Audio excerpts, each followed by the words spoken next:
혹시 생각이 너무 많아서 마음이 좀 복잡하다. 지금 이 순간에 좀 집중하기 어렵다. 뭐 이렇게 느끼실 때 없으신가요? 오늘은 그래서요. 뭐 복잡한 준비 이런 거 없이 정말 바로 지금, 지금 당장 시작할 수 있는 아주 쉽고 기본적인 마음 챙김 방법들 한번 같이 얘기 나눠볼까요? 이게 뭐 마음 챙김이 엄청 특별하거나 어려운 게 아니고요. 진짜 일상에서 그냥 편안하게 해볼 수 있는 거다. 이걸 좀 알려드리고 싶어요. 아, 네, 맞아요. 흔히들 마음 챙김하면 뭔가 마음을 막 비워야 한다. 이렇게 좀 오해하시는 경우가 많은데 그거라기보다는요. 지금 내 안에서 또 밖에서 일어나는 여러 가지 생각이나 감정, 감각들 있잖아요. 이런 것들을 그냥 그렇구나 하고 이렇게 판단 없이 알아차리는 것에 훨씬 가깝습니다. 약간 뭐랄까 호기심 많은 관찰자처럼요. 관찰자요? 그럼 제일 쉽고 또 언제 어디서든 할 수 있는 것부터 시작해볼까요? 우리 숨 쉬는 거, 그 호흡에 주의를 기울이는 거요? 네, 그게 아주 좋은 시작점이죠. 그냥 편안하게 앉으시거나 아니면 누우셔도 좋고요. 눈은 뭐 자연스럽게 감거나 아니면 한 곳을 그냥 부드럽게 바라보세요. 그리고 다른 거 말고요. 숨이 이렇게 몸으로 들어왔다가 또 나가는 그 감각 자체에만 한번 집중해 보는 거예요. 뭐 배가 살짝 이렇게 올라왔다 내려가는 그 움직임일 수도 있고요. 아니면 코끝을 스치는 그 공기의 느낌일 수도 있고. 중요한 건 억지로 호흡을 막 바꾸려고 하거나 조절하려고 하지 마시고요. 그냥 자연스럽게 일어나는 대로 그냥 지켜보는 겁니다. 근데 이게 꼭 하다 보면 아시잖아요? 다른 생각이 불쑥 끼어들더라고요. 나 또 딴 생각했네. 약간 이러면서요. 그거요. 그거는 지극히 아주 지극히 당연한 거예요. 네, 우리 마음이 원래 그렇게 막 도나다니거든요. 그러니까 중요한 건 내가 지금 생각이 다른 데로 갔구나 하고 알아차리는 바로 그 순간이에요. 그리고 뭐 자책하거나 그럴 필요 전혀 없고요. 아주 부드럽게 그냥 다시 주의를 호흡으로 쓱 가져오면 돼요. 이 알아차리고 돌아오기, 이걸 계속 반복하는 것 자체가 사실 마음 챙김 연습의 핵심이거든요. 알아차리고 돌아오는 거군요. 잘못했다고 생각할 필요 없고요. 네, 전혀요. 그럼 호흡이 좀 익숙해지면 이번에는 일상의 아주 사소한 순간들 있잖아요.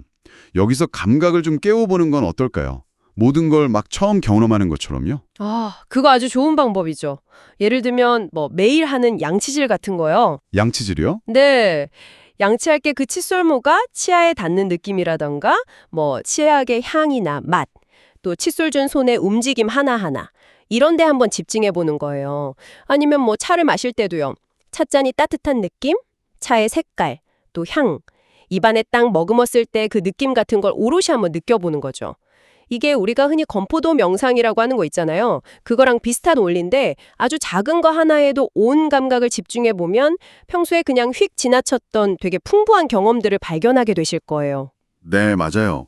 진짜 익숙해서 그냥 자동으로 하던 것들인데 거기에 잠깐이라도 이렇게 의식적인 주의를 기울이니까 순간이 되게 새롭게 느껴질 것 같아요. 그렇죠. 그리고 또 몸의 감각을 알아차리는 연습도 아주 큰 도움이 됩니다. 몸의 감각이요? 네, 지금 예를 들어서 발바닥이 바닥에 딱 닿아 있는 느낌은 어떤가요? 혹시 의자에 앉아 계시면 엉덩이나 등이 의자에 닿는 그 무게감은 좀 어떻고요? 어깨나 뭐 턱 같은데 나도 모르게 힘이 막 들어가 있진 않은지 이렇게 잠시 멈춰서 몸 전체를 쭉 한번 스캔하듯이요. 특정 부위의 감각들을 차례로 느껴보는 거예요. 이게 바디스캔 명상의 아주 기본적인 형태라고 할 수 있습니다. 맞아요. 뭐 어디가 아픈가 괜찮은가 이렇게 판단하기보다는 그냥 지금 이 부분은 이런 느낌이 있구나. 딱 이렇게 알아차려 주는 거예요. 진짜 내 몸이랑 다시 좀 연결되는 그런 느낌이 들더라고요. 네, 바로 그거죠. 자, 그럼 호흡, 감각, 몸에 이어서 이번에는 좀 마음의 태도랄까요? 이걸 갖고는 연습으로 넘어가 볼까요?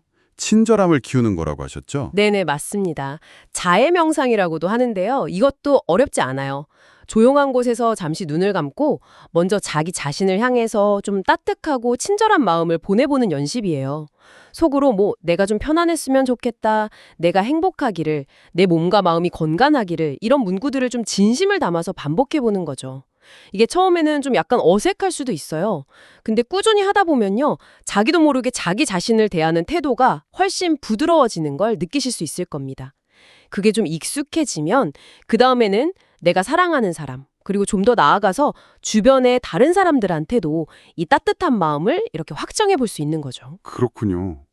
근데 이게 다 들어보면 간단해 보이는데 막상 또 시작하면 내가 이걸 왜 하고 있지? 이게 맞는 건가? 이런 의심이나 좀 조급한 마음이 들 수도 있을 것 같아요. 아, 당연히 그럴 수 있습니다. 그래서 마음 챙김할 때 가장 중요한 것 중 하나가 바로 판단하지 않는 태도, 그리고 인내심이에요. 마음 챙김은 무슨 시험처럼 성공이나 실패가 있는 그런 과제가 절대 아니거든요. 그냥 꾸준히 해나가는 하나의 과정이니까요. 아, 나 완벽하게 해야 해. 이런 부담감은 그냥 내려놓으시고요. 그저 알아차리고 또 부드럽게 지금 이 순간으로 돌아오는 연습. 이걸 그냥 지속하는 게 중요합니다. 뭐랄까, 씨알 심어놓고 바로 다음날 열매 따길 기대하지 않잖아요. 그런 느낌으로요. 그렇다면 이런 연습들이 결국 우리 삶에 실제로 어떤 변화를, 어떤 좋은 점을 가져다 줄 수 있을까요? 가장 큰 것 중 하나는요. 스트레스를 받을 때 우리가 보통 감정적으로 확 반응하잖아요. 네, 그렇죠. 욱하구나. 네. 근데 그런 즉각적인 반응 대신에 잠깐 멈춰서 상황을 조금 더 객관적으로 바라볼 수 있는 그런 마음의 공간을 만들어준다는 거예요. 실제로 여러 연구들을 보면 스트레스 반응하고 관련된 우리 뇌 영역의 활동을 좀 조절하는 데 도움이 될 수 있다고 하고요. 그뿐만 아니라 집중력 향상이나 내 생각이나 감정에 대해서 좀 더 깊이 이해하게 되는 거. 그리고 더 나아가서는 다른 사람들하고의 관계 개선에도 꽤 긍정적인 영향을 미칠 수 있다고 봅니다. 와, 생각보다 정말 다양한 효과가 있네요. 오늘은 이렇게 마음 챙김을 처음 시작하시는 분들을 위해서 호흡 알아차리기부터 시작해서 일상 속 감각 깨우기, 몸 감각 느끼기, 그리고 자해 명상까지 몇 가지 아주 기본적인 방법들을 이야기 나눠봤습니다. 네, 꼭 기억해 주셨으면 하는 건요. 마음 챙김이 무슨 해야 할 일 목록에 추가되는 또 하나의 부담스러운 숙제가 아니라는 거예요. 그보다는 매 순간 당신이 겪는 경험들과 조금 다른 방식으로 함께하는 방법입니다. 지금 이 순간으로 계속 돌아오는 연습. 그걸 통해서 삶이 어떻게 조금씩 달라지는지 한번 직접 경험해 보시면 좋겠습니다. 네, 오늘 하루 정말 딱 한 가지, 설거지든 걷기든 아주 사소한 활동 하나만 정해서요. 딱 1분이라도 괜찮으니까 그 순간의 감각에 한번 온전히 주의를 기울여 보면 어떨까요? 그때 뭐가 느껴지는지, 또 어떤 기분이 드는지 그냥 판단 없이 호기심만 가지고 한번 지켜보는 거죠. 네, 작은 변화가 시작될지도 모릅니다.